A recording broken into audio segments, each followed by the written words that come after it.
Hello and welcome to We Got a Podcast, a podcast about Dragon Ball from A to Z, from Earth to Namek to Sadala. We cover it all. My name is Randy. And please allow me to nut Doug. And I'm the Mega Cannon Sigma Male, Ken. Whoa, God, nice. I love you guys. We're the world's strongest under the heavens trio de dangers here every other week to talk your ear off about fights, goofs, and everything else in the Dragon Ball cosmos. Doug, how are you doing, my dude? Doing great, man. I forgot to mention last time, I got a new chair. And it's comfy. It makes no noise. I got a nice little mic arm. So now the mic is, you can hear me intimately in my voice. Or not at all. But yeah, I'm advancing my stuff. I'm proud of you. Figures. Can't always stop figures. That train. Never will. Ken, how about you? Oh, sorry. And the new graphics card that you sent me, Randy. Oh, my life has just been uplifted. What have you been doing with that bad boy? Minecraft. No. What have you been doing? Editing in 4K. That's been pretty nice. That's a game changer. Yeah. I just put up a new TikTok video. But yeah, it's been nice. That's dope, man. I don't know any games to dive into. Like I never thought I would be a PC gamer because I never thought I would get a card powerful enough to do anything that runs anything better than Minecraft. But yeah, I'm playing a lot of Dave the Diver. I'm really loving that. That game is so addicting and fun, and man, I can play that for hours. It's running good for you, huh? It is. It really is. No hiccups at all. Thank you so much, Randy. Oh, my pleasure. Well, I mean, you're paying for it, so we can talk about that off the show. we already agreed. I just kidding. Yeah, of course. Ken, how are you doing? We're all making like incremental upgrades to our systems ever since. You know, like we said, like, all right, we're gonna do a video podcast, and then it's like boom, boom. Doug gets a new chair. Doug fixes his internet. Doug gets a mic arm. You know, and then I got new internet, and so it's. Everything's coming up. We got a pod. That's what I. Hell yeah! Like your speed got boosted significantly, didn't it? Yes. Yeah. My speed is now almost 400 megabits per second. God. I could go all the way up to 1 gigabit, but I don't think I'm going to ever use that, and I don't even think I need 500. So I'm at the lowest tier. But it feels good, man. I can only wish to have that. I don't think they offer fiber where I am. Look, if we made more moolah off of this podcast, I'm sure we could, the internet, the chair, the mic arm, this could all be tax write-offs. All right, are we throwing the call to action at the beginning of the episode? All right, tell your moms, subscribe. Your mom loves this content. Ken always goes for the moms. I don't know why, but it's always, you gotta tell your mom. If you're not making it to the end of these episodes, you're missing out on a lot of prime mom content. What do you better watch out? Because I think Ken is actually in love with one of your moms and is hoping he's playing the long game. Yeah, it's my Can game confirm. That I play. Yeah, this is all coming out of our pocket, by the way. This is not like we got a pod money that we're just doing this. This is just you gotta tell people. You gotta make people think that we're absolutely successful. Yeah, right. And then because people are like, oh, here's a successful thing. I want to throw my money at this successful thing. So we have to how in Breaking Bad, Randy, just kind of go with us for a second. In Breaking Bad, Walt tells Jesse, and you have to be like the blowfish. We got to be like the blowfish. What's the blowfish do? He puffs up. Yeah. Yeah. I mean, if you don't sell out, then have you really ever made it? Yeah, exactly. And I'll sell out on a dime. So now, can we just say but we're huge in Portugal, that way, it's who's going to check that? No one can check that. I mean, the Portuguese, but Zenpai could check. Do we have I was going to say we have a. Yeah, he can verify that real quick. Exactly. But he's in our pocket because he's writing trivia for us. So, I've been playing Final Fantasy VII for the first time. Hey, yes. Oh, the OG. And Doug, I'm going as OG as I possibly can. Are you on a PS1 on a CR? I'm playing the PS1 disc on a PS2 on a CRT. Nice. Oh, is it a PS2 game? I even forgot myself. I don't know. PS2 games could play PS1 games. Okay. Yeah. So you're not going PS2 consoles can play PS1. You're not a true originalist. Well, I don't have a PS1 anymore because when you got the PS2, there's really no reason to hold on to that thing anymore, at all, unless you wanted to frame it on your wall or something. So very, very true. I'm still I'm wrestling with whether or not I want to play beyond where Remake ends. Remake is? Oh, okay, because, yeah. No, I think you do want to. Well, but I'm in the train graveyard right now, and about like 3.5 hours into the game. Now, in Remake, this was about 75 hours into the game. Yeah. So I'm retroactively getting angry at how much padding there was in Remake that I didn't know at the time. You can tell now, yeah. And I'm worried about if I know how much they're filling in, that it could make me angry when I play Rebirth. So it's still something I will probably keep playing, but I'm worried. Here's what it is. You got to reframe how you're thinking, because it's not padding. They're filling stuff in. They're expanding, like all that Jessie stuff. Obviously, it's like that didn't happen, but now it's like now we get to know Jessie, what her deal is, what like she used to do before. Like it's great. It's a little bit of that, a little bit of like from the get go. They knew they were going to do like three games. So the first game was just gonna be Midgar. So they did have to kind of, you're right, pad the time a little bit just to make the first game a full game, but just in Midgar with a good middle or beginning, middle, and end. And once you're out there, I truly believe that what the developers are trying to do is that OG 7 is like required reading. And so is Crisis Core. It's required reading. That's why they're in between these two games. They're releasing like Ever Crisis and they're releasing Crisis Core. Like they're telling you like, hey, you should really know this stuff going into Rebirth and all this, because we're gonna do some crazy shit with your knowledge, what you think you know about the series. I hope you're right. I know I'm right. I genuinely believe we're right. Yeah, but you write your own story, Ken. You do what you want to do, whatever your heart tells you. Well, we'll see. Once I get to the end of the remake stuff, we'll see how I feel. Yeah, for sure. I never actually beat 7 myself. I've seen a lot of playthroughs. I've gotten like a little more than halfway done the game. I was playing it like on my laptop, and then like my laptop that I was playing on crashed, and I couldn't play it anymore. But it was fun. The reason I'm playing at all is that, so like I always resented Final Fantasy VII as a kid. I hated the little chibi overworld look, and that I was like, why doesn't the whole game just look like the battles? Because FF8 did that. And so FF7 I've like always resented. And then I got on the Ever Crisis hype train. And let me tell you, I don't play mobile games ever. I refuse. And I did the pre-registration for Ever Crisis, and I played not all the way through the beta, but I played a good chunk of it. And I'm like, you know what? This is making me want to revisit the original. You guys got in, right? I didn't pre-register like a schmuck. I don't know why, but yeah, I didn't get to play. But it looks fun from what I've seen. I got Samurai Cloud unlocked. Yeah, I'm ready to go. That gacha system is in full effect, and I'm all about it. But it's only cosmetics and weapons, right. I think. Yeah. Right. So you'll be good, and it's supposed to tell like the whole game, right? Plus the side content game. It does it in nice little like short chunks. So like that's why I think also it's required reading. It gives you the basic story that you're going to need going forward. Heck yeah. So yeah, Final Fantasy VII, check it out. Speaking of old games, I have been playing something. It's this little indie game. Not sure if you guys have heard of it, called Chrono Trigger. Ooh. Yeah, there's these character designs. They seem like a ripoff of something that I've seen before. So I feel like Super it's really Saiyan God or Super Saiyan 4 Gogeta kind of looking. There's a Trunks character, right? There's a Bulma. There's really kind of blatant Bulma ripoff. There's a lunch, just straight up lunch. Yeah. It's it's real sad that that happened. People trace art all the time, and it's unfortunate. Toyotaro. Yeah, it is bad, but I will say the game is fun and the music slaps. And I'm further than I ever have been before. I've tried so many times, you guys, to play through this game. Yeah. I rented it on the PS1 back in the day, and I believe I was playing it the week of 9/11. I stopped. That's playing. how you know where you were during the time. Yeah, I was playing Chrono Trigger. Now, which version are you playing?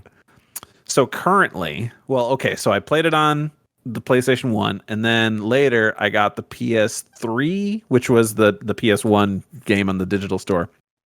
And I skipped playing the DS. And then they were like, hey, it's 2018. This game, surprise, is coming to PC. And then it came out on PC, and they were like, oh, people are upset that it's crap? Like, that's weird. That. So I guess we're going to pledge to fix it. And then they did, and it's super good now. So I've always heard that the DS about it. The DS version is the definitive version of Chrono Trigger. I think I've heard that too. Because it's like the PS1 version, but without the bad long loading times. Yeah. And I think they added, some extra stuff. But this one, I think, is pretty close to that. I don't know if the extra stuff that the DS version added is there. There's one weird thing that I was like, I think my game fucked up on something. And other people on forums are like, no, it does that, which is weird, which is one of the characters' introductory animated cutscenes just doesn't play. Just never happens. Weird. And I'm like, yeah, that didn't happen. That game is super fun, though. I have so many good memories. I didn't play to the end either, but just like a lot of twists and turns that are like super interesting. Like the whole concept. I don't know if I should spoil, but I'm on. Yeah, I was gonna say. I will say, according to IGN's DS walkthrough, I'm on part 16 of 19. So. Then yeah, no, I'm pretty sure I didn't get that far. Like just entering the future city that's in the past. Like just that concept alone, that like civilization was advanced but then regressed due to something. That whole concept is awesome. I wish there was like a movie of something like that. I'm sure there is, but I don't know. I love that idea. Just YouTube all Chrono Trigger cutscenes. Yeah, 1080p, it's all right 60 there. frames per second. I think I did. That's like an 8-hour thing. I think I did watch a lot of that. But it's been fun, and I'm going to finish it this time. Dang it, because I don't have any big games that are taking up my time. So. And I think that's what from the trailers we got from Rebirth, that they're gonna implement like Chrono Trigger type stuff with like the combined attacks. Like that's gonna be so awesome. Oh yeah, that does look cool. Yeah. Yeah. It's gonna be super dope. And I was thinking maybe after I finish Chrono Trigger, now is when I start Yakuza 0. Maybe. Ooh. Yes. Are we doing it, Randy? We're doing our joint Yakuza 0 playthrough. I think we might have to make that happen. I was tempted to start it this past weekend, but I'm like, no, if I start another game at the same time, I'm going to drop Chrono Trigger, and I've done that too many times. I can't do that disservice to myself. Honestly, I haven't beat Zelda yet, and I have no urge to continue, as bad as that sounds. Yeah, I don't know. I kind of dropped off a little bit, but I still... Just zoom through it and finish it, because the climax of that game is too good to not experience. Yeah.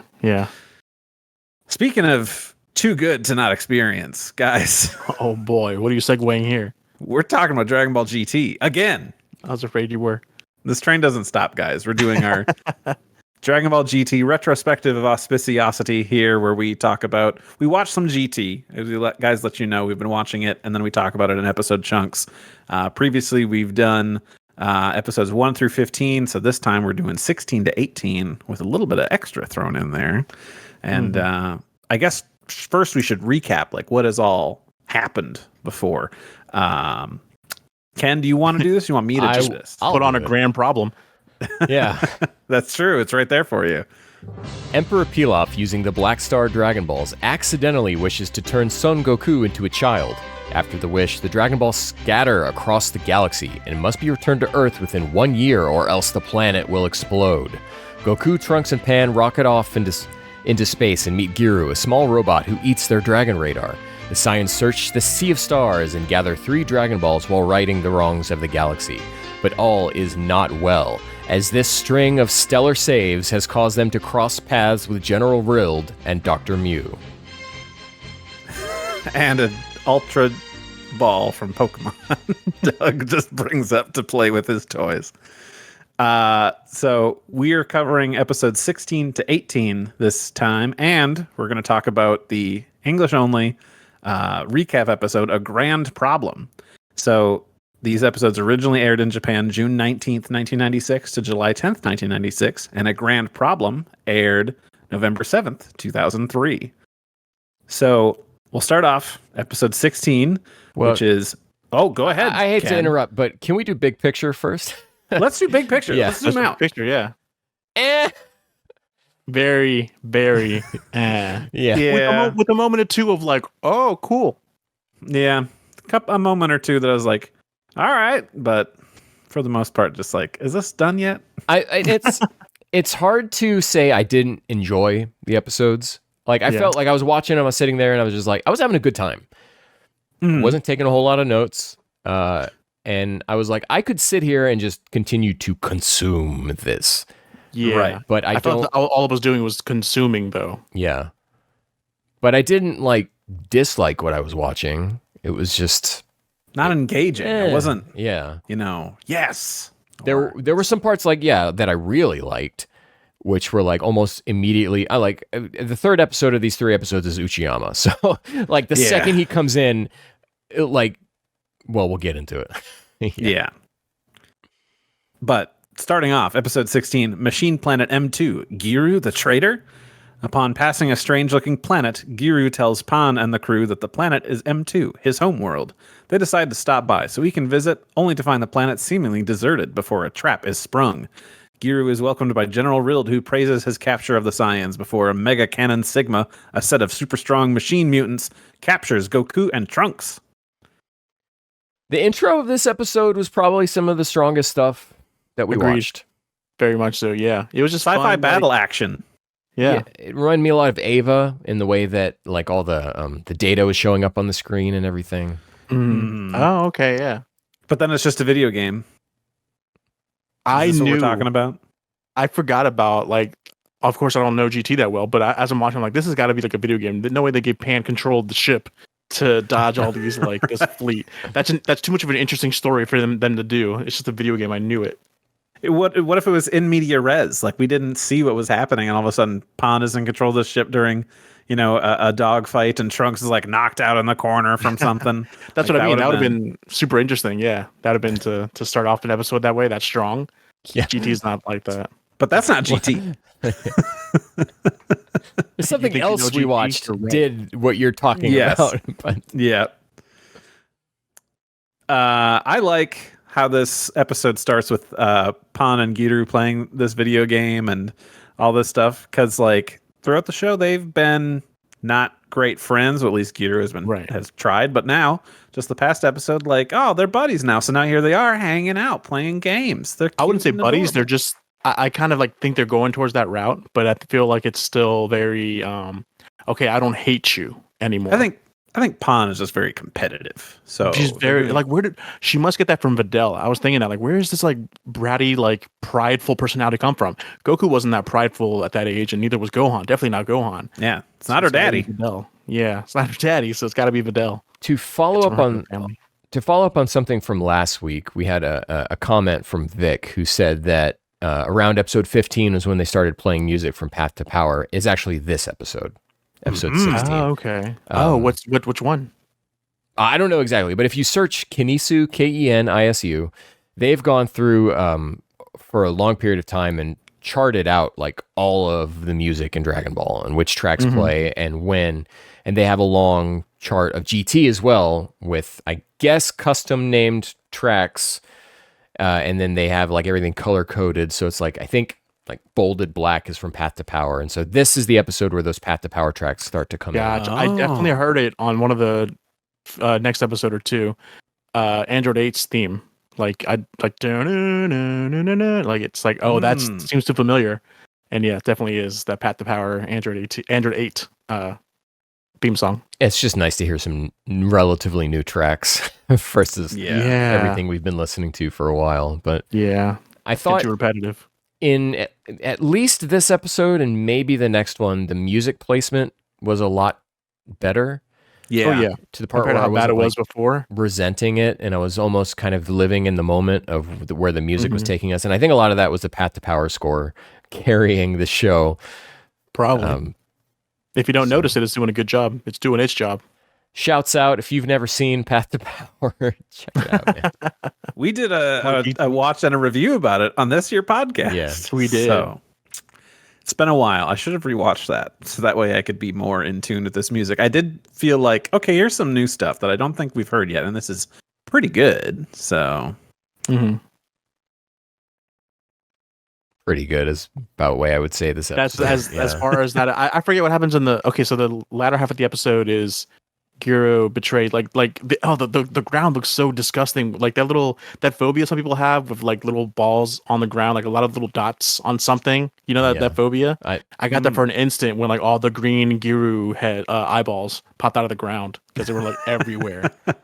I think the thing that stood out the most to me this episode was towards the end when Mega Cannon Sigma first attacks and it blows Pan and Trunks away, but Goku steadies himself against it. And I was like, This is the first time that in maybe this whole show that Goku feels like Goku again. Okay. I didn't even catch that really. That like it's like he was the most readied of all of them, as an adult would be of his age at that point. Right. Which it still seems so weird that like he's like, these guys are something special. My name's Goku. What's your name? And then like a few episodes later, he's like, these guys aren't anything special. Yeah, and like, right before he fights them. Nozawa's performance changes. Yeah. In these episodes, and it's almost like if you close your eyes, it's just adult Goku. Adult Goku. That's exactly what I thought too. That's what I have a note. I had a note. Yeah. Why does this sound weird? Oh, it's her adult Goku voice because she's trying to sound serious, but forgot the kid aspect of it.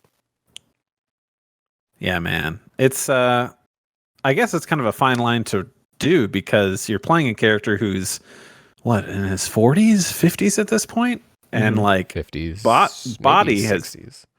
Body has changed into a small child, but like how much of that do you want to show? Like, yeah, my body is small, but I am older, and like how do you convey that in moments where it's like, okay, well now if I was an adult, I would take this more seriously. So I don't know. I'm sure they didn't think that far into it. They're just like, he's a tiny boy. Let's make him confident for this scene. Who cares how it sounds? That's as far as they have thought. Right. Man, I do want that metal apple though. Yeah, where's the figure of that? We're ever gonna get a figure of that, unless it's like a pan figure with the Giru and then the metal apple. They might have to do that. You could just find it at a tchotchke's shop, I assume. Just like, here's an apple, like little thing that you could just put around your house, and it just looks very shiny. And now that you mention that, my mom probably has one at her house. Yeah. Right. I feel like I've seen and held something like that before. Is that a Kirkland's? Right, exactly. Although it was strange, he picked it off of that tree and like bit it and like, it's heavy, and then dropped it. And like, I don't think Trunks could pick it up. That was just weird to me too. He's like, it took him a lot of effort to lift it up. I don't think it's because it was heavy. I think it's because it fell so deep into the ground and like that's because then Pan immediately picks it up and it's like nothing. I was like, why? It just fell so hard. You're right. Yeah, it was lodged in that there dirt. Yeah, exactly. I don't have a lot of things to say about this episode. I mean, Rild and Mew are there and just being nefarious and shady. Yeah, exactly. So it's like it's a setup to stuff that's going to happen. Right. So like, what do you say about it? Just to speak about the planet that we're on a little bit, it's nice to be on a slightly Earth-like planet again with blue skies, and there are trees around here. Because it feels like it's been a while since the Tsunami episode. It feels familiar yet distant. Yeah, like the whole, even the abandoned town city, like it was kind of, the design was kind of cool. Like the whatever that lamp was that had like water trickling. Yeah. I like that. And then the sharp sci-fi turn of it makes it feel like we're in West City again. Yeah. I felt I guess I don't know the lore and things behind this whole planet. Like we get to some of it later. But like, isn't everything supposed to be metal and like inorganic and things like that? Like, why are there moss and vines on things? Well, no, didn't Mew made everything? Did he choose this planet because the fruits and everything were like metal, or because it's said that he made all the metal machine humans thingies? What Randy's saying is that if you have like the metallized parts of the city, why is there moss and vines in those parts? Exactly. And I noticed that too when I watched, but I was just like, no, I'm just turn it off. I'm not even writing a note down about this. Yeah. I did a lot of things like that I'm just like, whatever. It's not worth it. I did because I'm nitpicky. Right. Is there anything else about this here episode 16 you guys want to point out? Knowing where like a grand problem starts, because that episode is like seared into my brain. I knew that this episode had to end with like Pan picking up an apple and like looking sad, because that's like the iconic shot. I think that's how it starts and ends, the grand problem episode. So I'm like, all right, so this episode felt super long for me. Maybe it's just because the pacing was slow, but it's like, okay, when is it going to be over? I'll have to wait until Goku and Trunks get captured because Pan has to pick up that dang apple. But yeah. See, it's not burned into my brain. I've never seen a grand problem before this past few days. But I guess, part of this episode is Giru is a traitor. I mean, we've all seen it before, but like, are you sold on this whole thing like, he was the backstabber the whole time. They kind of make it seem like something happened to him when Pan landed on him. Yeah. His eyes starts flashing. So you think there's some sort of interference going on. Oh yeah, he does the solar flare. He totally does. He does it twice. The first time I was like, did he just do the hand movements and then like light flashed? I don't know. And then he does it again the second time. It's like, that's got to be like a little reference to it. Yeah, did you notice that? He does the little... Yeah, now think about it. Yeah. That's pretty good. Mm-hmm. But speaking of a grand problem, we're going to talk... I think this is a good place to talk about it because it covers the first 16 episodes. We watched episode 16. Now here is that recap, the lost episodes we've just all seen. So now we can see. This is GT episode 1 for us in America growing up in the early 2000s. Exactly. Now it is a special time. Like I said, this aired November 7th, 2003. And I want to go over some things we've talked about before. What anime was happening? What was going on in the world of anime at the time that GT was airing? What was going on in America and American cartoons at this time? So this is not just in America, I suppose. I would say same day, Cromartie High School episode 6 aired in Japan, just as an FYI. If you've never seen that show, watch it. It's pretty good. But for America, this also was the first episode of Star Wars Clone Wars, aired the same day on Cartoon Network as well. I've never seen it, but it's the 2D Genndy Tartakovsky show. Have you guys? Is that the one everyone says is good? Yeah. Or is there... It was the one that was like 5-minute increments.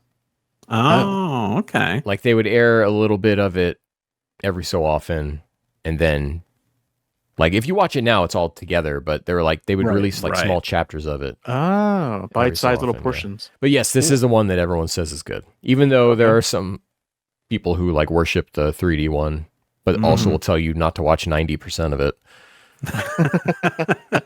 It's great, except for most of it. It's mostly bad, but it's great. That's us with Dragon Ball. Just watch that GT portion.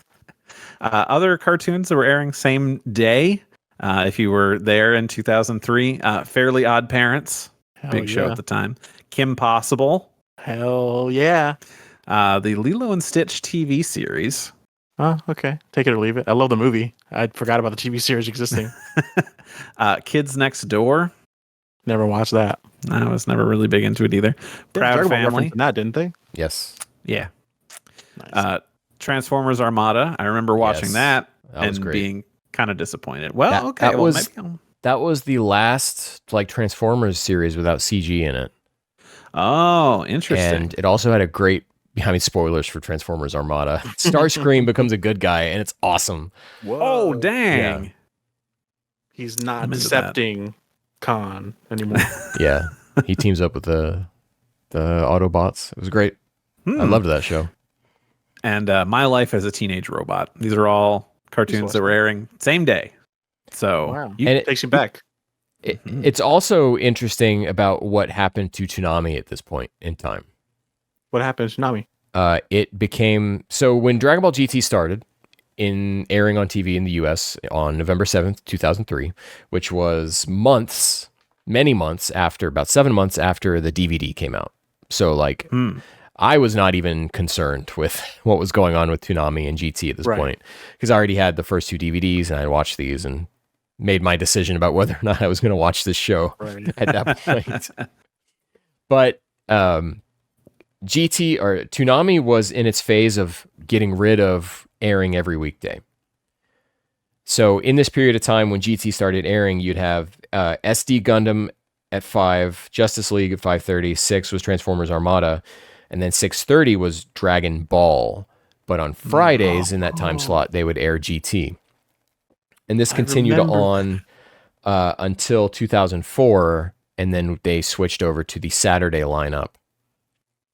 And there were a few different lineups in between there, like where at one point I think it was Dragon Ball Z, and GT. Yeah, which I especially remember like weird.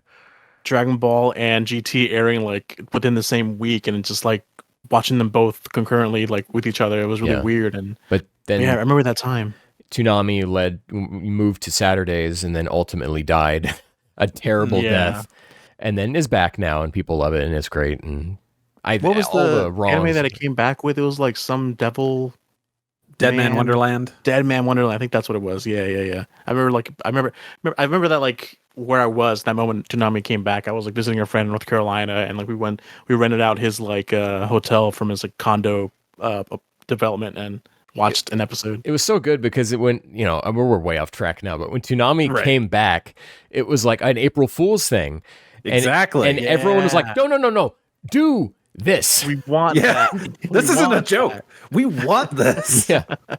Because they aired old shows. Like they did like, Tenchi Muyo and things like that. Original, that's like classics, yeah. My first harem.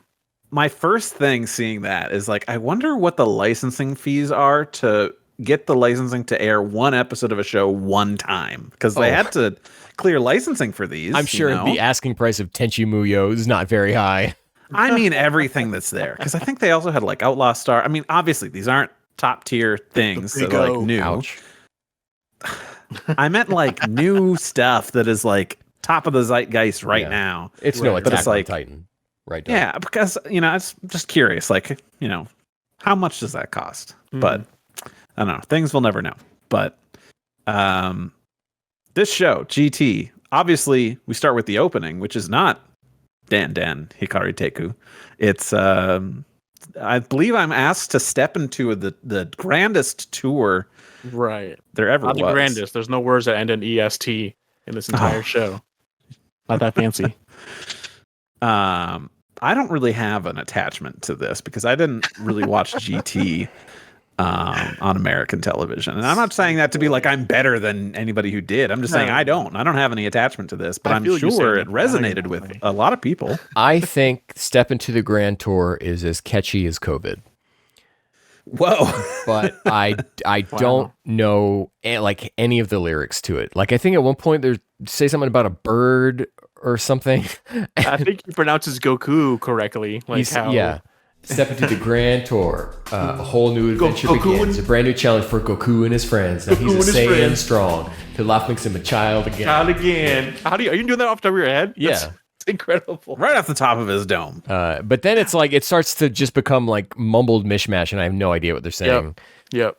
Oh my God. What a horror. I hate it and I don't know the lyrics, but it is catchy. I would listen in my head all the time to the One Piece for Kids intro. I love that. Do not disparage the pirate rap. Never. That shit is awesome. Yeah. They tried going catchy in a good hardcore. way. Yeah. They tried going hardcore with GT and it just didn't work at all.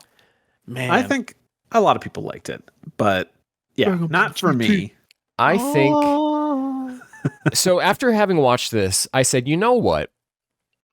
I didn't hate the music as much as I thought I would. Like, I separated from the intro and the outro and whatever crack this narrator's on. Oh my God. Separated from those. I told you he sets the tone in a weird way. Separated from those three things, I was not as put off by this as I was expecting to be.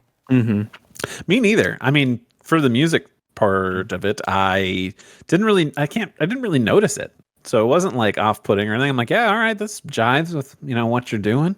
I did. Mark Menza, right? I think he did the re-release of, not re-release, but the Ultimate Uncut Edition DVDs that they tried releasing. Doug, you and I come from that you and I come from that timeline where Mark Menza did the Ultimate Uncut because I thought the exact same thing. Really? But no, it was Nathan Johnson. He did not do it. Oh my God. Well, they were roommates then because there's no way. And Nathan Johnson did it after Mark Menza, did GT.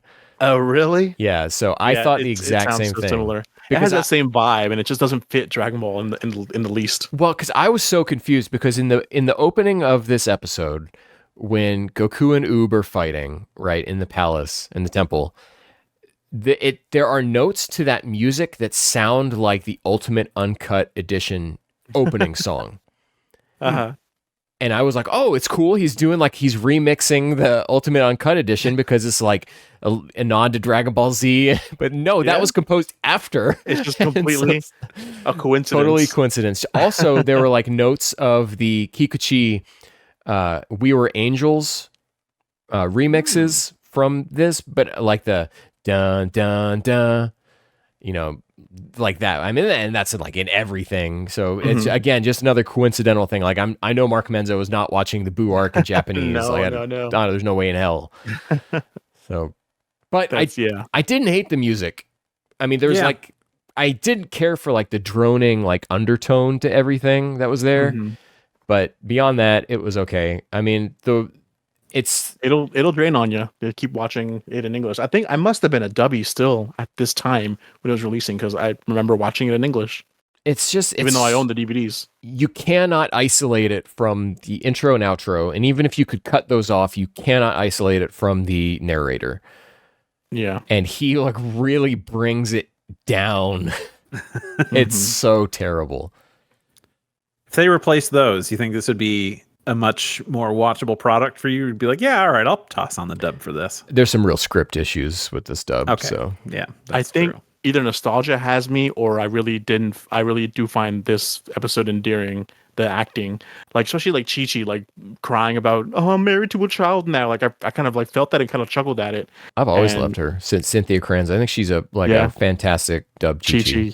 Yeah, she's great, and like something about it I didn't hate, and there's a lot of lines that I remember verbatim, and just like it hit me in the heart. Like, did I watch this episode a lot or something, or what? But I like this episode. I think Sean Schemmel was acting his heart out in this episode because he knew he wasn't going to be around for like another 30 episodes. I even wrote down that I really liked his line of like, I bet my wife won't be too happy with me. I'm just like, that was good. It's because he matched to the facial animations on Goku, and it's so natural. He does that a few times in this episode, and it's like, oh man, Sean Schemmel was like paying attention to what he was doing here. Yeah, right? He really does love. I'm supposed to stop you. I'm a good guy, and you're the bad guys. You know, it's like, I didn't even think about that though, because you think like back in for the Japanese version, it's Nozawa adult and Nozawa's a kid, so it's not like she's leaving.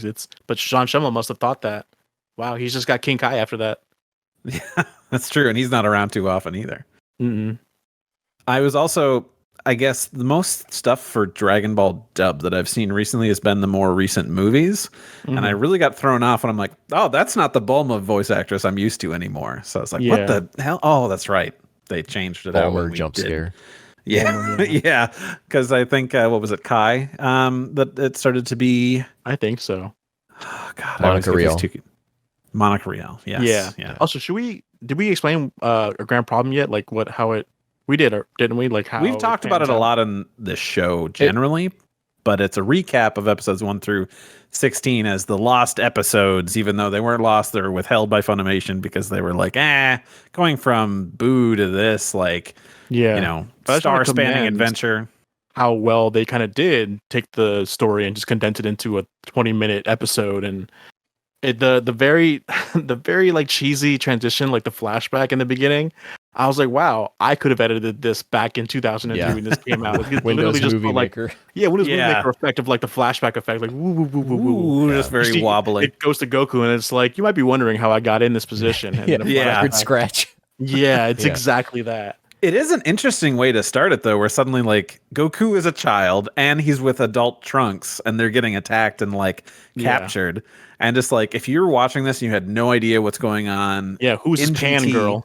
Yeah, but you've watched... you've watched Z. You know what's going on. You watched all that. You're like, okay, I remember Pan was a little girl, but I don't remember Goku being a child anymore. And, like, why is Trunks there? And they're getting attacked, and like, oh, let's talk about what happened. Like, that has to be super intriguing. Yeah, I don't think they even call her Pan in the intro, so you don't know specifically. I mean, you can, like, guess because it's anime, but still, if like you said, if you're just watching it from Z and then to this, you're like, is that Pan? But then Goku's young. Does nothing make sense? Is Chi-Chi younger now? What's going on? So I have a couple of points that I think this episode did much better than the Japanese version, and both of them have to do with Pilaf. Let's hear it. The first thing is that when we reviewed this set of episodes, episodes 1 through 5, in that episode, all of us were like, how does Pilaf know about these Dragon Balls? And in this one, they just write it off. He said, I'm a great researcher, and I had a way and I figured it out. Yeah. But how do they do in the Japanese version? I forget. I think he just He just says, "Here's what happened." Yeah, but it's not played as a joke. It's like, oh, he knows this. But okay, I get you. Yeah, in this one, it does play off more like you figured it out. Like Maya and Shu and Maya are like, oh, you did? Okay. It's a lot funnier. Yeah, I get you. And Pilaf actually makes the wish. Yeah. Yeah. Word for word. I wish you were a kid again. So blah blah so blah I blah. could blah. teach you a thing or two. Whereas in the Japanese version, there's nothing resembling a wish in the statement that he makes that triggers Shenlong. Oh, I must have not caught that either. But yeah, that's so weird. That's like that dragon whole was thing.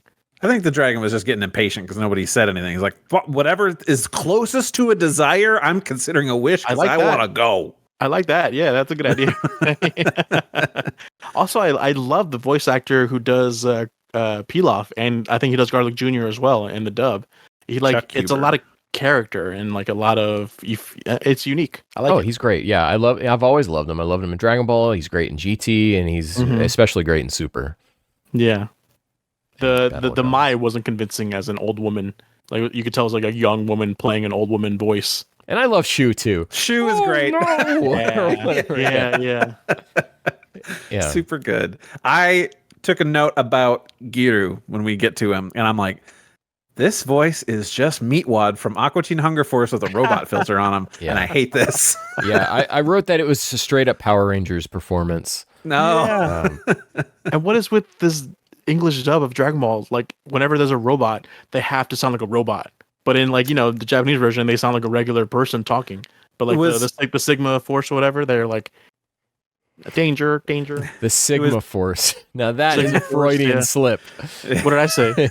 No, you said Sigma Force, which is because you're referencing something else that they resemble. But okay, we'll get to it. I will say with the voice filter thing, when I was watching episode 16, previously when we had talked about this, we were like, oh, I wonder what the dub Dr. Mew sounds like. Did they just do Gero again? And so the first scene he popped up in episode 16, I'm like, let me switch to the dub real quick, and I want to hear this. Oh, super German. Okay, that's interesting. I love He's it. a Nazi. But so then I watched A Grand Problem after this, and they have that scene in A Grand Problem. And there is a voice filter they put over Dr. Mew in A Grand Problem that is not there in episode 16 proper when they eventually released that episode. I'm like, okay, we made a choice. Like a German filter? What do you mean? What kind of filter? No, it's just the robot sounding like filter like you just brought up. Like every time they got to have a robot, they got to have a weird voice filter thing. And like something out of a hologram. Maybe they thought like, oh, hologram, we should put a filter. But that filter wasn't there, or it was extremely toned down. I like that scene specifically because after just watching the episode before it, where you do see that scene, and then you see the Grand Problem version of it, they cut off their like evil laugh scene a little short, like a little shorter. Yeah. Like, oh, I remember them like laughing maniacally for a little bit longer. But like overall, a decently well put together thing. We hit the main points of. Yeah. Here's Goku, why he's younger. Of it is not really needed for storytelling purposes, but it's just a fun adventure stuff that you would miss out on. Yeah. I mean, yeah. I would think you'd miss out, especially after the last batch episodes we had, which were so incredible that it bums me out that, a bunch of people probably didn't see it. But they were good. I remembered A Grand Problem covering more than just the first 3 episodes, because really that's all that's here is episodes 1 and 2, and then them finding Giru in episode 3. And then episode 16. And then episode 16, right. But I think that's my memory's that way because in the do you think you know Dragon Ball GT? You don't know GT. Daltaki is all over that trailer. Oh. And so I think I must be conflating that with A Grand Problem. Yeah. Okay. Huh. Yeah, Daltaki nowhere to be seen. Good riddance. Good riddance, yeah. Bye, it's a shame how much you miss of like the first few episodes of everyone on Earth. Just like establishing, Pan's character and how she feels like looked down on as a kid and everything. Right. Yeah, you miss a lot of that. You're missing a lot of that. That's a bummer. Goten's there, though. Yeah, I was about to say, speaking of Goten, something's always been off to me about the dub actor for adult Goten. And it's not that, like, he's bad. It's just that, like, Eric Vale has such a strong voice presence that to take his, like, basically his partner character in crime and have that voice not also be elevated with him, he feels so flat in comparison. Yeah, like he's a nothing voice. Yeah. It's on. I don't even yeah, know they who it is. I don't should even have know got Stephanie Nadolny to do that voice, maybe. Oh yeah, experiencing Stephanie Nadolny again for the first time in Yeah. 1,000 years. Yeah. I've always liked her as Kid Goku. I think she is appropriately hickish. Same way that I feel like with Cynthia Kranz for Chi-Chi. Oh, what about Oob's voice? Oob's dub voice is like very. I He's like got an him. accent to him. I Yeah, like yeah. him. He's got Yeah. forget what he says, but like it's a life. I'm going to my life. Or thanks a lot. Thanks, Goku. Yeah. I like him. Yeah. Overall, I thought, hey, these guys are pretty good. And it's only 2003, so they've only been doing this for like 4 years. Yeah. The standout thing to me was Sean Schemmel. Yeah. 100%. Which is like, because like I think he's great in Kai and like in modern stuff, but this was still of a previous era of how Funimation was doing stuff. And like Sean Schemmel's the standout performance in this episode of a show that he won't be in for another 20 episodes. Yeah. Mm-hmm. Incredible. Yeah, I was very impressed. Good job, man. I don't know. Is there anything else you guys want to say about A Grand Problem? I think it says a lot that we've spent more time talking about this than we did the actual episode 16. Yeah. Oh my I mean, God, it is just such a curious product, you know? Yeah. Because it's.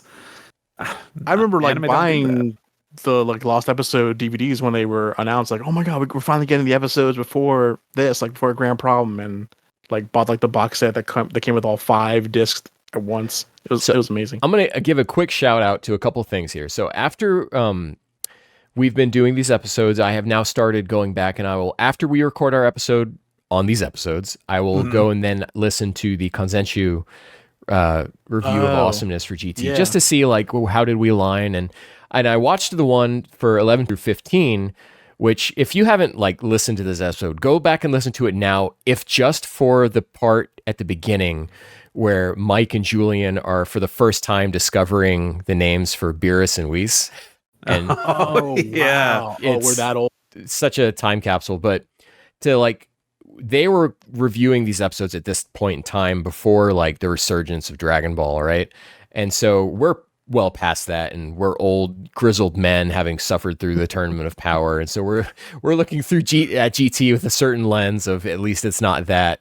Yeah, they didn't have that at that point, so they had GT. So it's just interesting seeing it through like different lenses, and I'm excited for when they ever do come back to doing that. Like now that they're all post superhero, how are they feeling about GT as it goes on? But so I've been listening to those, and I'm really interested to see what they thought about A Grand Problem, because they also watched that. They did watch it. Okay, I wasn't sure if they did. And for the most part, they strike me as a group with absolutely zero reverence or nostalgia for these dubs. So I'm interested to see how they felt. And then I have also been watching Mystere Fusion's Dragon Ball dissection video. Those are the so GT good. ones right now. Yeah. Which are currently further than we are, so I'm not watching all of them, but I am kind of going after we watch them. Then we go and I think I did watch before we even had the idea of ever doing this GT review. I was keeping up with Lance's Dragon Ball dissection, and like some of his knowledge might be like piercing into what I say too. So and he's doing like actual journalism. It's great. Yeah, no, he's the best at dissecting. It's incredible. I got to get back into those because I started watching a chunk of them. And I'm like, these are so good, but I'll blaze through all of it, and it'll just become my life. And then I'll be upset that I don't have all of it. He has this way of like criticizing his show, but loving it. So like, it sounds like he hates it, but he loves it. It's great. I also got to get back into Lance's Power Ranger stuff, because that was I'm watching that good. too. Yeah, it's a big part of what got me back into Power Rangers. So be careful, or you're gonna start having a whole bunch of stuff like I do back here. I think because of him and that, I think I almost bought like a Super Sentai DVD. See what you're doing, Lance. It's terrible. Yeah, Ranger, sorry. Stop making such good content. Yeah, dang it. Episode 17. Who wants to read this? Doug, do you want to be free from reading? Because Ken and I could just handle it. Yeah, I'm dyslexic. Yeah. Okay. Ken? Yeah, I guess I'll do it. Pan heads for Rild's fortress to free Goku and Trunks, disguising herself as a robot during her sneaking mission. However, her cover is blown as she makes her way in deeper to try and save her friends, destroying a member of the Mega Cannon Sigma team along the way. His name is Nut. Seeing Pan in trouble, Goku breaks free to help take on Mega Cannon Sigma. This was Sigma. Episode 17. It's up to you, Pan. Operation Rescue Goku. Yeah. I'm sorry, my mind is just stuck on Astro, the robot. So this episode flying by. Please, Ken, get us back. This episode proper starts 3 minutes and 40 seconds in. Because of the recap? That's a lot of recap. The intro and the recap. The intro and the recap, yeah. Oh boy, that tells you something. Huh? Well, then we've got a chunk of the episode dedicated to Pan going full Solid Snake. Honestly, I love it. I thought that too. Yeah. It was great. The Pan stuff in this episode is great. I think GT is at its strongest when Pan is the main character. Really? And, Yeah. Yep. And it's so I fell asleep.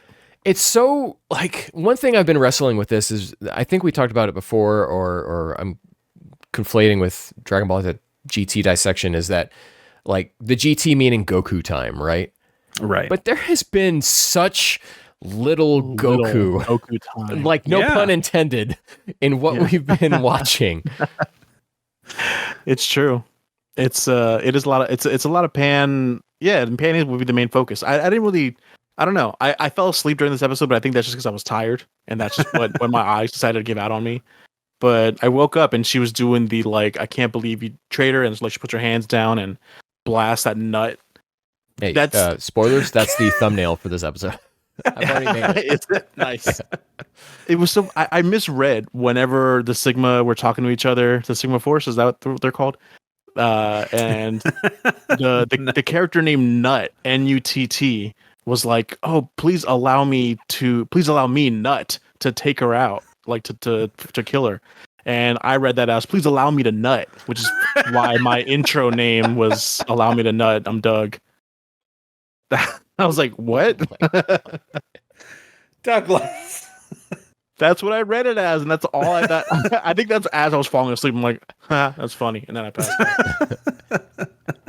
I mean, they've got to say the name of the character so that way, they can be merchandise that you can be like, I got to find my nut figure. Yeah, all the nut merch out there. That was the only name that was stood out to me. I don't know. The other names were like Rivali. They didn't name the others yet. No, they named. Not in this episode. Yeah. We just got to introduce Nut and then kill him immediately. Yeah. Pan took out her anger on someone who looked like Giru, which was fun. What does that say to you about her? Oh yeah, she's angry. Oh, this is when she goes beast mode this episode, dude. I meant racism towards robots, but the mutants, they're people. Remember? Sorry, my bad. Mutant machines.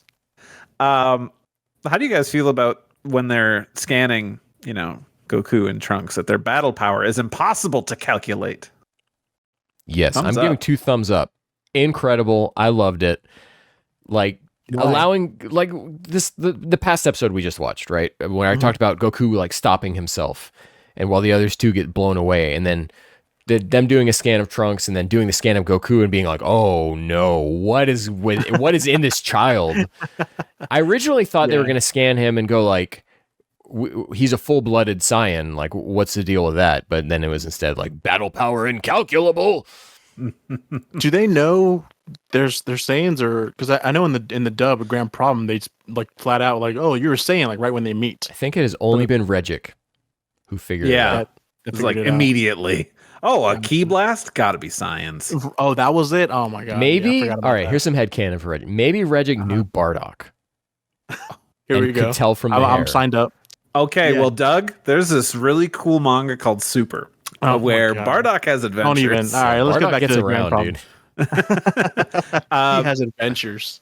Quick little thing. According to the TV database, episode 17 is the beginning of the baby arc. But Kanzenshuu and everywhere else is like, nah, that's episode 23. What do you guys think? Are we in baby time? Or is this still the search for Dragon Balls? They're probably just saying because it's post like a Grand Problem stuff. Yes. But I guess the same as you would say. I mean, we saw the baby DNA a few episodes ago during the Daltaki episodes, but I guess in that same vein, you wouldn't consider the cell arc to be when we saw the larva cell. Doug, I consider the whole from when Trunks shows up cell arc as the cell arc. As the cell arc, yeah, that is all one. Not the Jinzo Ningen arc. Yeah, I can see that.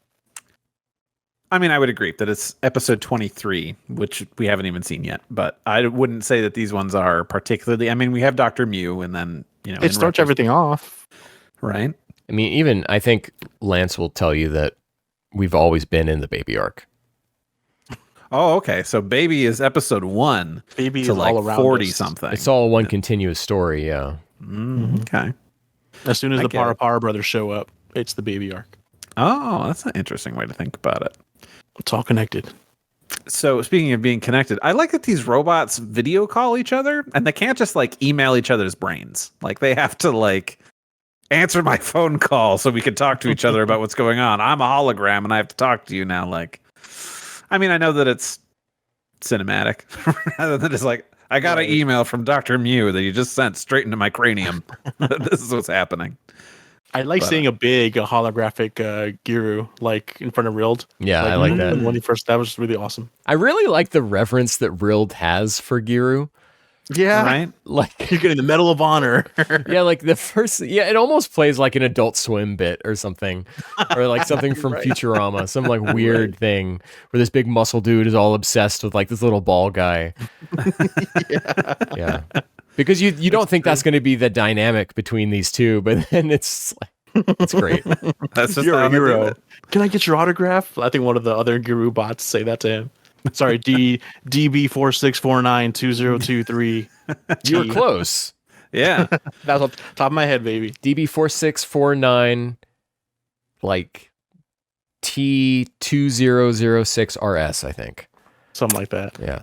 Some sort of alphabet soup there. I only know because it starts with DB, and I'm sure that's right. Everyone would know that bit. Yeah. I had a little nitpick, which is that Goku and Trunks need to be put in these capsules in order for them to like scan their data. Yeah. But then when Pan attacks, they're like, "Oh, we know this happens here because Giru gave us the data on Pan's battle data." I'm like, why didn't he give them the stuff about Goku and Trunks if he can do that? Like, why do they need to be put in capsules for this? But like, Giru can just like, yeah, here's everything you need to know about Pan. Yeah, maybe headcanon time where like Giru is on the good side, so he's not giving up all that info. He's like, oh, I don't have it. I'm sorry. I figure this is just that just happened. Just accept it. This is GT. We're not we need to show you somehow that we're absorbing their data. Mm-hmm. Super minor complaint here is that when they're watching the battle stuff of like Goku and Trunks and Pan, we see Regic again, we see Lude, and then we see like some random Megan soldier for the Pan part. And it would have been cool to see like Zunama or something again, just to be like, this all ties in together and grab like one major guy from each of the different storylines. I mean, she was doing wrecking some stuff in Lude before she got turned into a doll. There was a couple of seconds of footage we could use there, but it was all new. It was all new animation, yeah. Oh, okay, animation? yeah. Okay, that's what I thought, yeah. At one point, Rild is drinking something out of a glass. Do you think that was oil? It has to be oil. Well, it was wine color. It was red. Yeah, red. These coolant, then. The thing is, are these things living because they're machine mutants? But they are machines. But Goku and them are always like over here. These guys all have incredible ki. Like if they're robots, you can't sense that. Why can you keep doing that? So it's either writers of GT forgot, or machine mutants are not robots and they have ki. Yeah, they're not full machine. They're mutants. So then it might not be oil. Says, you know, maybe he just likes a little red wine. I prefer to say nothing. If I say something, I am in big trouble. You're afraid of upsetting the machine mutants? So, hey, Mega Cannon Sigma sure is like the Ginyu Force, right? Sure are. Aren't they? They are. As you can see here, that's why I brought them out here today, and not just because I pre-ordered them months ago, and they just happened to arrive today. It's before they got turned into robots by Dr. Robotnik. What was that again, Doug? I'm sorry. I was saying it's a big coincidence that I got these figures at the same time we're doing this. It seemed appropriate, too, for me to whip them out. You had to nut, and you got to whip it out, Doug. You do Come back for more podcasts. Is there anything else we want to say about episode 17, or do we want to just... This was the big part towards the end of the episode where Nozawa was sounding like adult Goku. It was really at the end here. I didn't notice it here. Yeah, same, Randy. I caught it in the beginning of the next episode. Yes. Yeah. I just liked the thing of like, you know, Trunks saw Giru as a friend and Pan loved him, like getting upset. Yeah. Like, oh, okay. So that we've got a trigger for Goku here for these things. He's still. But then the episode recap of the next episode says he just sees Pan get slapped and so he gets angry. Like that's how the narrator says that. Just really dumbs it down. Just a great moment for Goku to be like, oh yeah, Pan is his granddaughter. Like you hear about how much Pan's like, oh, this is my grandfather and I hate his guts. But for Goku to be like, oh no, this is my granddaughter who I really do care about. And yeah, when stuff's getting serious, then I'll get serious too. Yeah, and man, this episode's really setting up for like what's going to be a great fight in the next episode, right? Yeah, man, it's going to be super good. So this was episode 18. This wasn't in the data. Goku goes super all out. While Pan and Trunks prepare to mount an escape aboard their spaceship, Goku stays behind to fight Super Mega Cannon Sigma. After defeating the merged mechanical mutants, Goku senses an immense evil key near the ship. What will become of Pan and Trunks? I have... Uchiyama! Uchi fart ya. What a super misdirect with the title, including Goku goes super all out. Like, right? People who are watching this one episode at a time, once a week, are like, "Oh, he's gonna go Super Saiyan this episode." None of that. And also, the action ain't good. But gotta be the worst episode we've watched. Yeah. Yes. Can I say I hate how Uchiyama, when he draws Goku doing the Kamehameha, he has his like his hands open like this. They don't curl like a ball like he's doing it every other. And the most iconic blast hand motion ever. No, Uchiyama does his hands open like this and like, hiya. It's like when I look at people who have like the figure arts Goku figure and they have the wrong hand parts on when he's pulled back. And I'm like, oh my God, like, let me come to your house and fix your toys. I understand that, Ken. Thank you. Yeah. Yeah, this was the part where I felt that Nozawa's determined Goku sounding a little too mature and older for the look. But only at the beginning. Only at the beginning. And she readjusts, The episode goes straight back into like gag fighting territory. Yeah. And stupid. There's nothing to say. This is not a good episode. This is not even a good fight. Nope. The reason for them fusing together into one super robot was the stupidest thing. Okay, the robots are like separated still, and they're going through the walls. They're disappearing through the walls. So Goku, the genius fighter he is, just blasts everything. I just start blasting. Dodge this, and it just I just start blasting all the walls, and the robots are like, "Whoa! I didn't think anyone could do that," or whatever. Like that's literally the simplest. I thought that Pan was gonna do that when she was fighting Nut. Like he's like going over, just blow up the whole building, and then Goku does that, and that pushes. Even Reeled is like, I never thought someone could push them into fusing into one being. I'm like, Goku didn't do anything that intelligent or like powerful. He just destroyed the building. Anyone could destroy the building. I will say that was the coolest part of the episode, mostly because it just gave me like the animation and the shots and everything gave me Z Movie 2 vibes when Goku is in Dr. Weero's place and like all of the balls with the spikes and he's just blasting at all of them. I don't know. But I love that movie, and so any chance I can, see anything about. I thought it was stupid and just like how the pushing us to transform. It's dumb.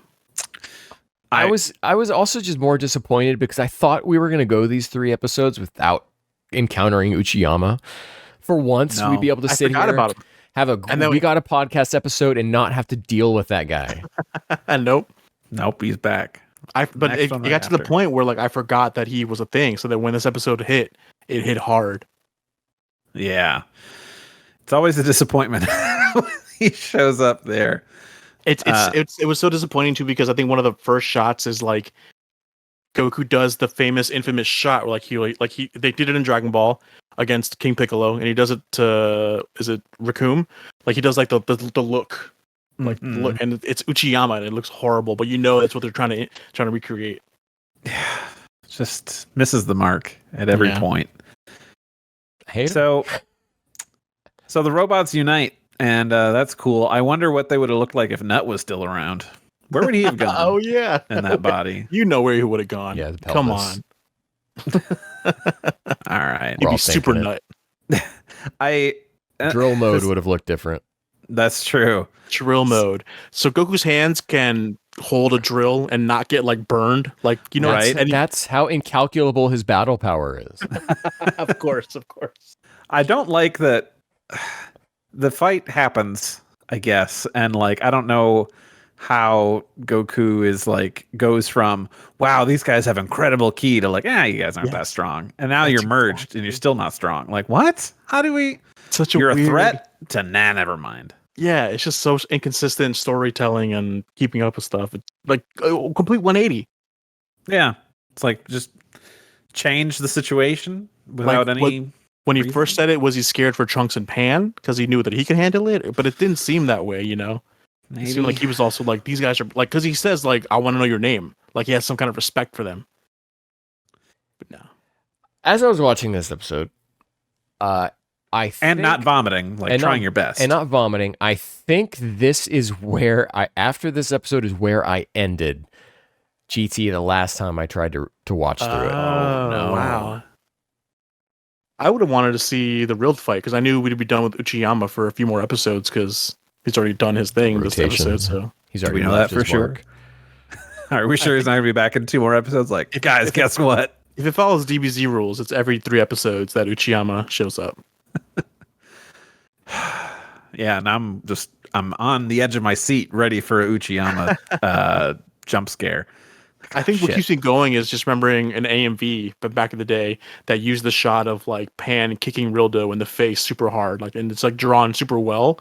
So I'm like, okay, I know Rildo's gonna have a fight that looks good, at least. Yeah, I'm excited to get there. Else. I mean, I don't remember, so gotcha. We'll see. And then, I mean, this episode is just that fight, and it's boring, and it sucks, and it looks bad. And then, I don't know, it ends, and they're like, there's a bad thing over there. I hope Trunks and Pan are going to be okay. Yeah. I like what a crazy key. I like that, you know, we're now like several times into being like, this person has incredible ki. Every time, same wording. It's happening more often than Waku Waku at this point. Yeah. But at the end of this episode is like, okay, this feels like a Dragon Ball Z episode ending. You know, we did the Ginyu Force. Now it's time for Frieza. Yeah. And it's just the drag. This episode was such a disappointment in like every conceivable way. It can only go up from here. The music, I think, was also worse in this episode. The music placement than the last 2. I think this is where the Android 8 theme kicked in when they fused and like Goku was getting his ass kicked. They put that song on. It's the only redeeming part of the episode then. It's one good music track. Yeah, I mean, I came in excited on a high after those 5 episodes last time, and this time just excitement cratered, but like I'm still in it to win it. Yeah. So I'm so hopeful for Guru to be on the right side. Yeah. Don't let me down. And like I said, I was perfectly content to watch these. You know, it was just like cool. I almost wish I wasn't taking notes when I was watching them. Yeah. You know, I could just sit on my phone and do something else like while this boring part is happening. Yeah. Okay, now I'm back in. Yeah. Just turn my brain off a little bit. But that's what I did. That's what I always do. And Doug, we love you for it. Yeah.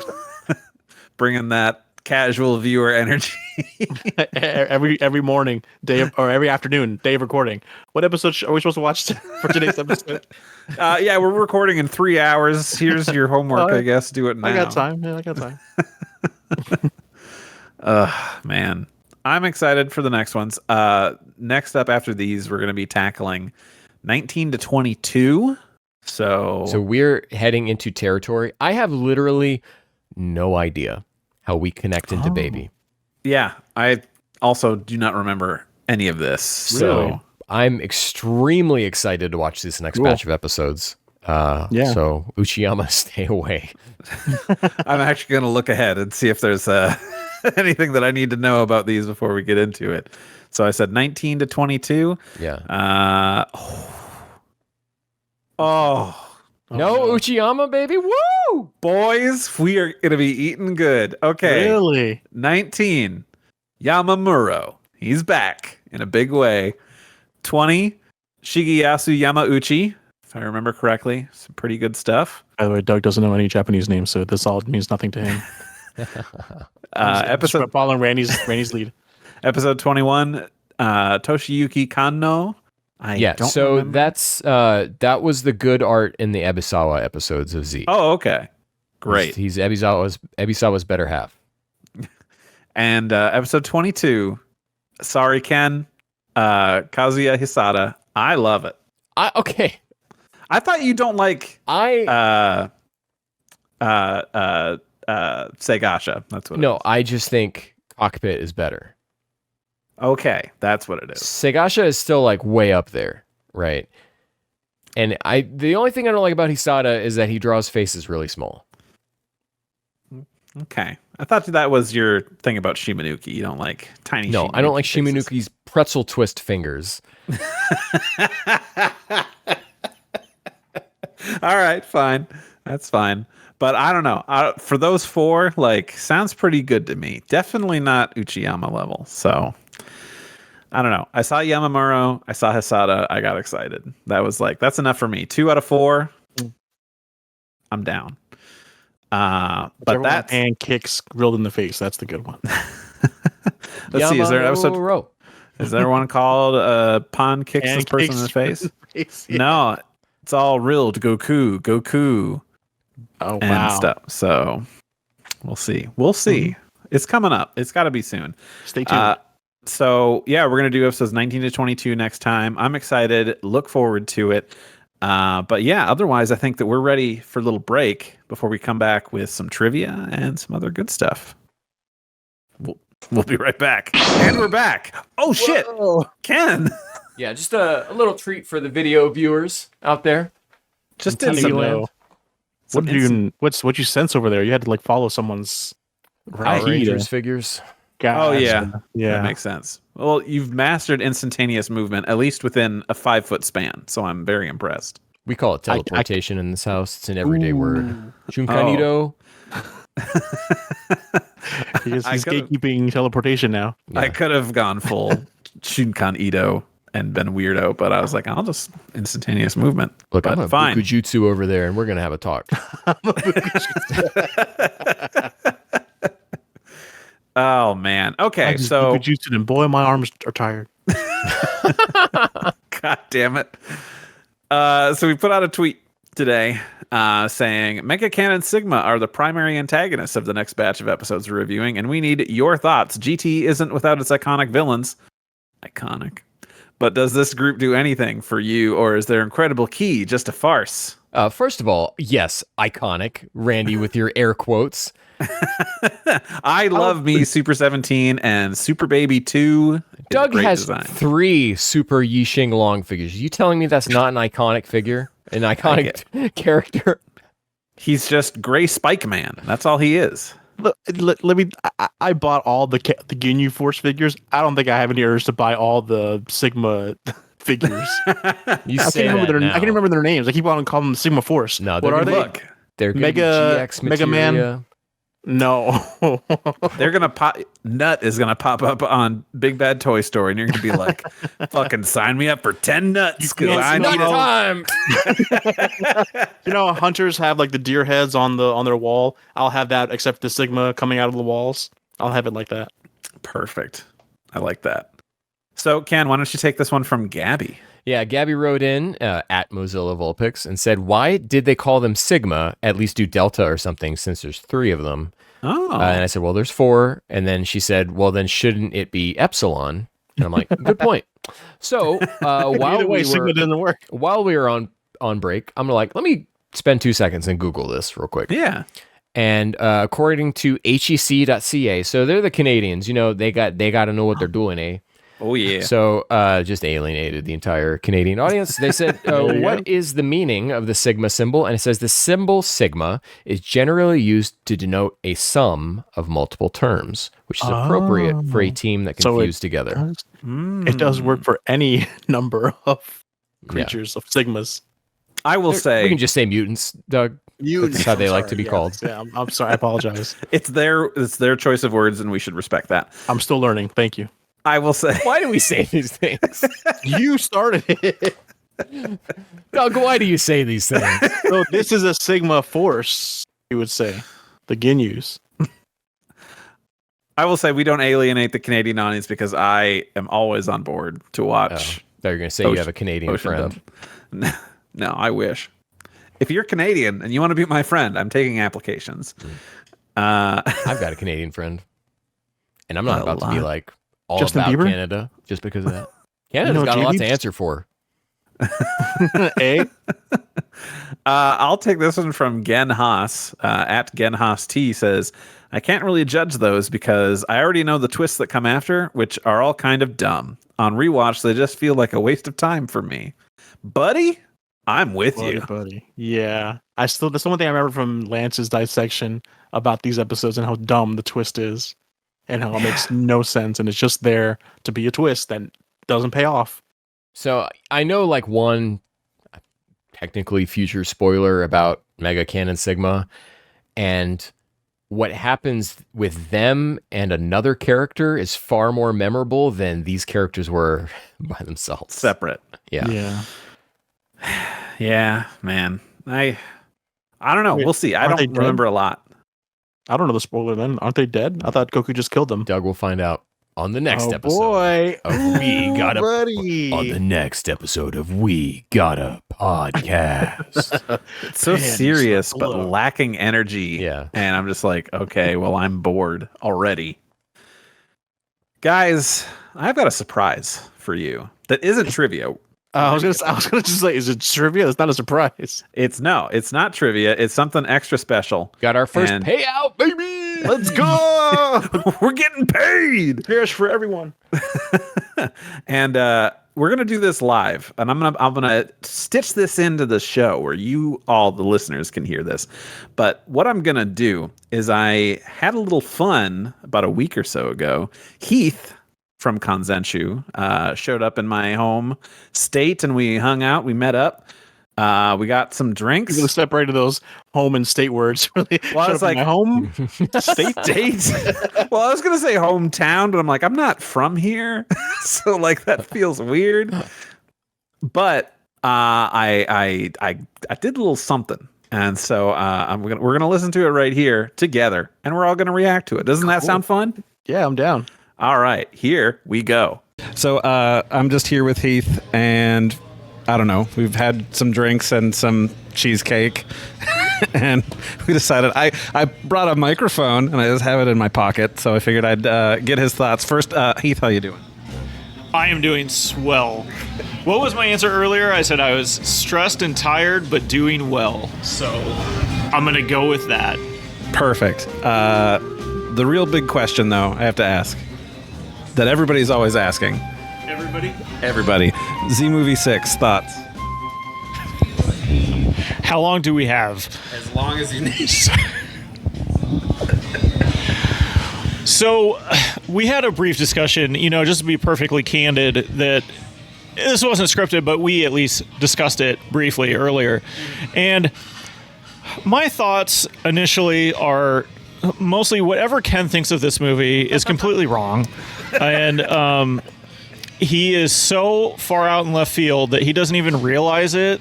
And he probably should get on board with this. But movie 5 is by far superior than movie 6. Animation-wise, excellent. I enjoy both movies. Plot-wise, there's just so much lacking. There's, like most Dragon Ball Z movies, not a ton of character development, but enough to drag you along with the very brief story. I feel like movie 6 kind of misses that mark. I do not mind that they brought back Kula. I just wasn't a huge fan of how they did it and how it's explained, and it kind of lends to the future development of Bio Broly. So there's that whole aspect to it. And there's some fun robots. I do enjoy that. Vegeta making his appearance, that is always awesome. But other than that, there's just so much missing. There's so much. How did I put it earlier? There's so much dialogue that was needed in that movie that was not there, and it's a movie that has very little dialogue. And it's the one movie that I feel like needs more dialogue, which is weird to say that about a Dragon Ball Z movie. Yeah. But action scenes are still good, as always. They stepped up that game. But overall, I mean, Ken, you just got to get this figured out, man. I'm so sorry.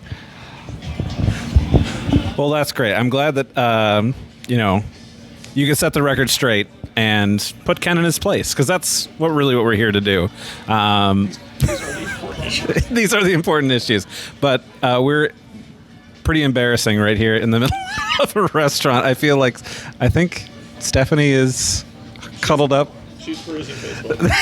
Back to everybody, so that way nobody can see. Scrolling social media. Okay, that's fair.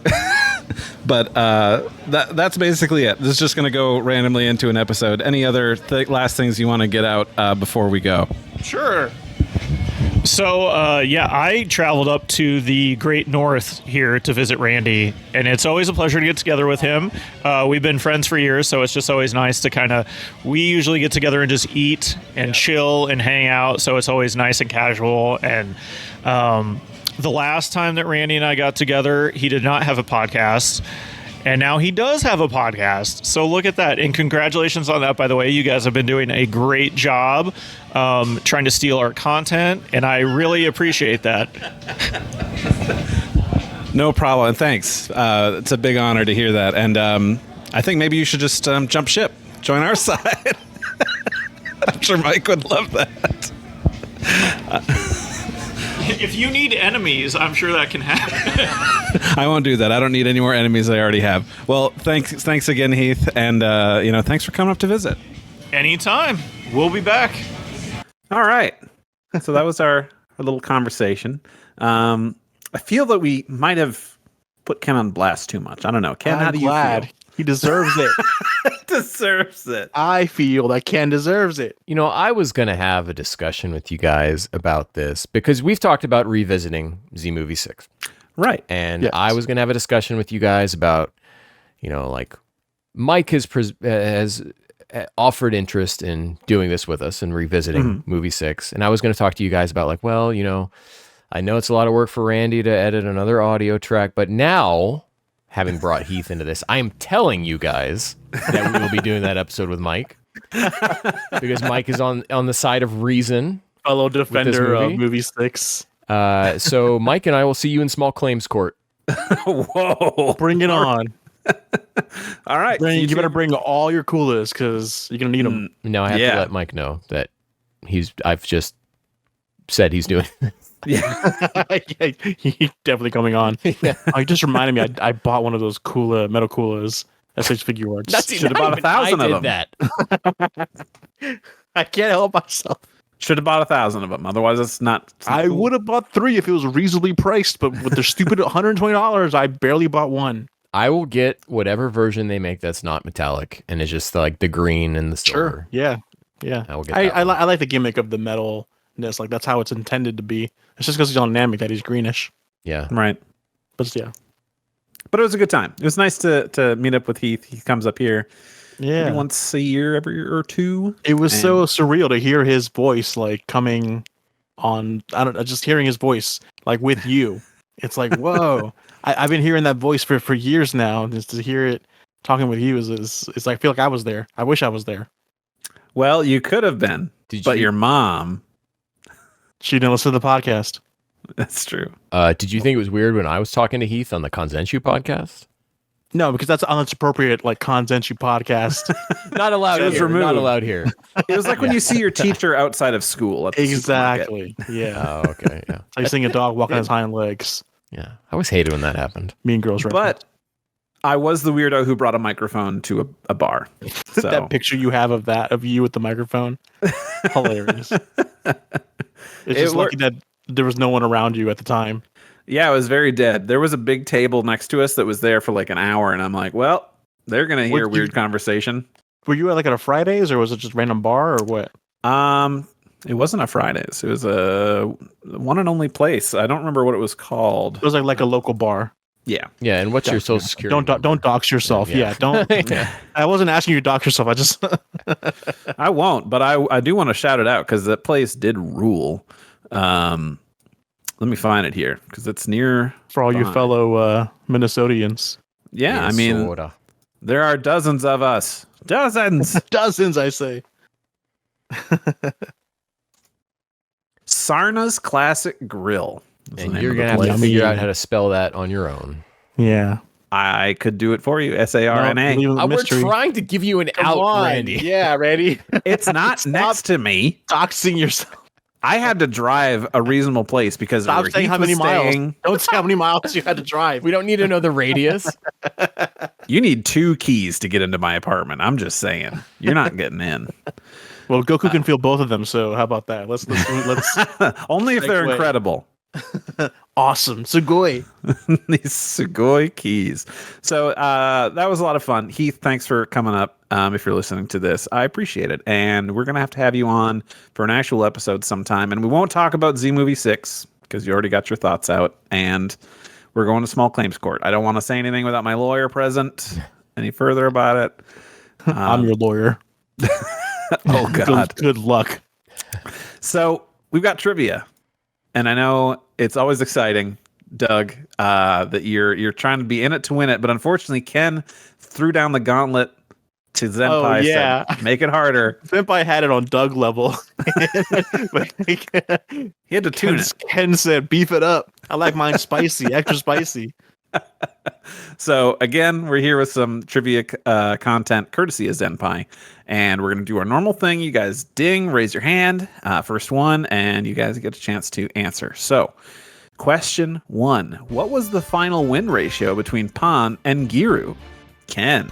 51-0. That's correct. What? 51? Yeah. Oh, because they did one more extra.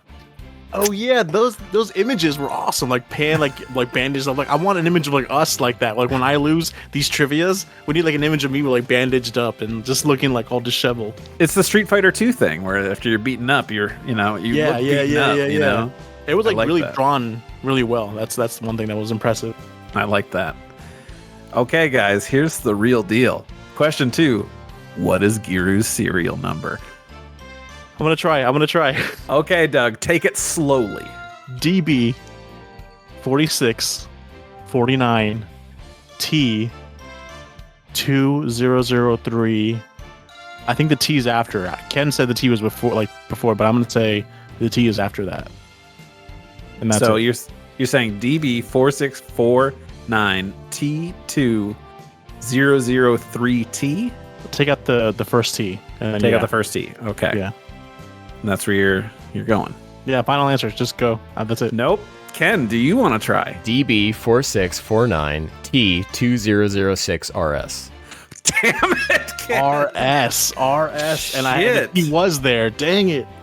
Ken, I knew there were letters at the end, but I just didn't. I thought it was the T. No, you had it And- right. We talked about it earlier. So Yeah, but you guys, I don't think you, I know, I don't that's think what- you guys that's got it what I right. thought. I don't think Ken- you guys got the numbers right. Ken almost did. I think you Because forgot check the the RS tapes on part. that one. I think I would. Neither of might you have gotten used it right. zeros. I will say, neither of you put in the zeros. I may have said Jokes. 00, but Joke's on you. Zenpai was asking about the dub name for Gears, which is is T2006. yeah, I think that is right. Yeah. I think Yeah. I They dropped a figured zero in there. Zenpai wasn't going to get us on an English dub question, so I didn't commit that one to memory. But they say DB4649 T2006RS so many times in these episodes. And then they even shorten it too to 2049 or something like that. They shorten it, don't they? Like some of the Giru bots when he's walking by. yeah, they call him like DB4649 or something like Yes, that. that's what it is. Yep. Because it was too long to be like, when you're like in a hallway and you see like a celebrity, you don't just sit there and like, oh my god, and then like the name is like a minute long. You don't do that. You just shorten it. Mm-hmm. Next one, we're turning it up, you guys. Again, oh my god. So a long serial number was it all the way up? I was gonna say, You asked for this. I did. Number 3. There is a secret pun inside of Gear's serial number. What is it? Or which one? Pun. I mean, Secret pun. DB.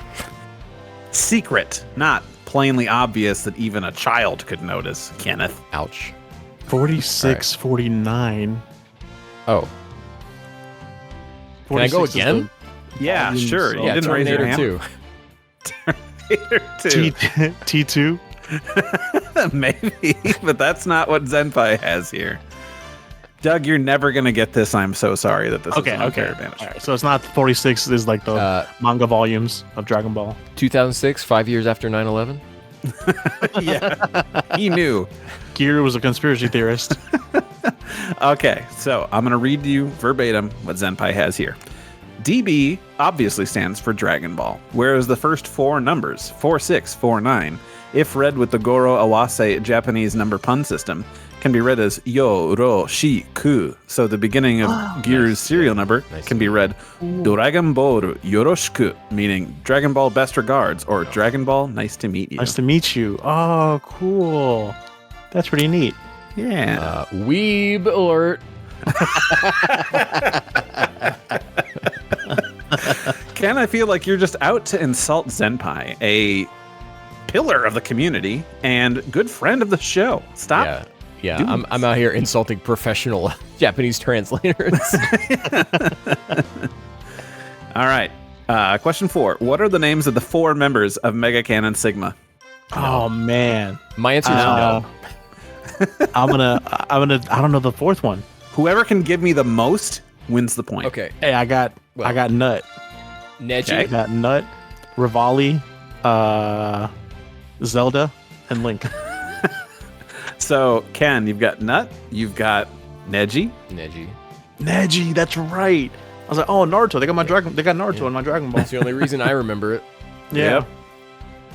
The other one is then like kind of like Rivali, right? Yeah, Just give it's us, like Rebel-y or something. and then the other one starts with an L. So, the 2 you're missing. Oh, Rivet. Are, yes. Rivet. there we go. With the puns we have there. And the last one is Vase, Veise, Oh. or I assume Vice. You know, like things you use, tools. Nut, Right. Neji, which is, I believe, a bolt. Or, yeah. I think Now, that's, which one is which? Yeah. Oh my god, yeah, forget that. Rivet and yeah. Now we're never. Interesting dub choice to make the red robot a female robot voice. Did you guys Oh. catch that? No. Because like we watched the first episode when they first introduced, and it's a very male voice, and then in the dub, a Grand Problem, it's definitely a female robot voice. Didn't even. Oh, I shouldn't have talked. Next question. Whereas Rivet and Nut's names are near transliterations of English words, Neji and Vice's name pun sources are not only a little more obscure, they refer to the exact same thing. Where did they come from? So, I'll just fill it in unless you guys super know this. Neji means screw in Japanese. Vase comes from the French vis, which also means screw, though the Japanese frequently use it as a loan word. So, yeah, we learned some stuff there. Hey, Dragon Ball puns, we got them. But we have a secret extra trivia I just question. want to Ken. say, Zenpai, 10 out of 10. This is what we were. This yeah, you stumped Ken, Yeah. so this is what we need. we both get 0 points. Hey, and you finally get a point, Senpai. You're on the board again. Yeah. You reversed your negative points. No, I think you're still negative. I said not completely. Oh, okay. Still, but the Guru numbers we had before, didn't we? So that counts as negative for Senpai. I don't remember. But I have a secret trivia question that wasn't from Zenpai, but is from me. And I want to. You both have a good chance at this. So, buzzers ready.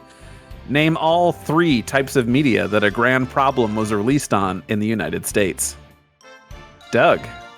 DVD, Yep. VHS. Yep. It's a third media. Yep. PS.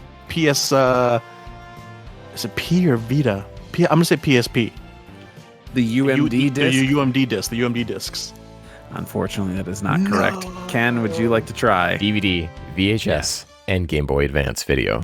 That's correct. Yeah, I knew it was a fucking mobile game. Wasn't there something on the PSP? There was something on the PSP, Dragon Ball related. No, I think it was just like Boost Fury and a Grand Problem or whatever. Yeah, man. You Game got Boy it. Advance Video, the height of mobile media entertainment. To watch. That's where I want to watch my Dragon Ball episode. Now, next question. How much of GT did they release on Game Boy Advance Video? I want to say it was just 2 episodes. It was this one and then the next episode, or one with something about Pon. I can't remember. Doug? I'm going to say the first episode and the last episode. Okay. I don't know the answer, so. Oh, okay. You're just going to... Yeah. In that case, I'm right. Great. Good job. Prove me wrong, Portugal. It's on you. The whole entire country. Yeah. We're the biggest over. That's true. We're the biggest over there. That's going to close us out. So thank you, everybody, for listening. We love interacting with you, keeping you in the conversation, talking about our favorite franchise in the world. You can tweet at us. Tweeted us at We Got a Pod, and you can email us at wegottapod@gmail.com. Thank you to Rifti Beach for letting us use this track, Kakarot theme hip hop track remix. You can find that and other great music by him on his SoundCloud. Ken, where could the people find you? As always, at Detective X on Twitter and at Detective X_official on Threads. Threads? Ooh. Randy, are you on Threads? I am on Threads. You can find me there, same place as you can on Twitter. That's at Saber_Breaker. I'm posting and doing a lot more on Threads than I am on Twitter. So if you want to get a hold of me, hit me up there. All right. Doug. I installed Threads, but I have not looked at it since then because a bunch of bots just followed me. But it's Trebaz Doug there, Twitter, TikTok, everywhere. Gonna Follow me there right now. So, guys, I've been looking at the statistics for these episodes and like our viewer base, and not enough moms are watching. Dude. So that's we not really, the demographic we're going for. Yeah. So, guys, thanks for listening, but what are we doing? Come on. Come on. You know, just tell your dad to stop watching. Yeah. And get your mom. We have enough dads. Yeah. Yeah. But your dad can tell your grandma to watch. Dang, there's a loophole right there. Yeah. Yeah. So then it's 2 moms per dad, and then you have a never-ending supply of mommies. That's your aunt. Want. You know, It's assuming she has kids, she might not. Right. If she doesn't, we don't need those ears. Yeah. No. But we don't need them. We'll take them. We'll take them. But we don't need them. Someone who has reproduced human. Yeah. Or adopted. We're not, singling out. Anyone can be a mommy. It's true. Doug's camera just froze. Oh, he's back. He's back. He got excited and he touched it, and we've decided that it's now touch sensitive. I was pointing at you. It froze again. Yeah. So again, thanks for watching. Make sure you subscribe. Leave us reviews. That helps us out on all the who's and what's it's. It doesn't matter. Just do it. Makes us feel good to leave a good review. So It does. Thanks for watching, guys. Peace out. Later.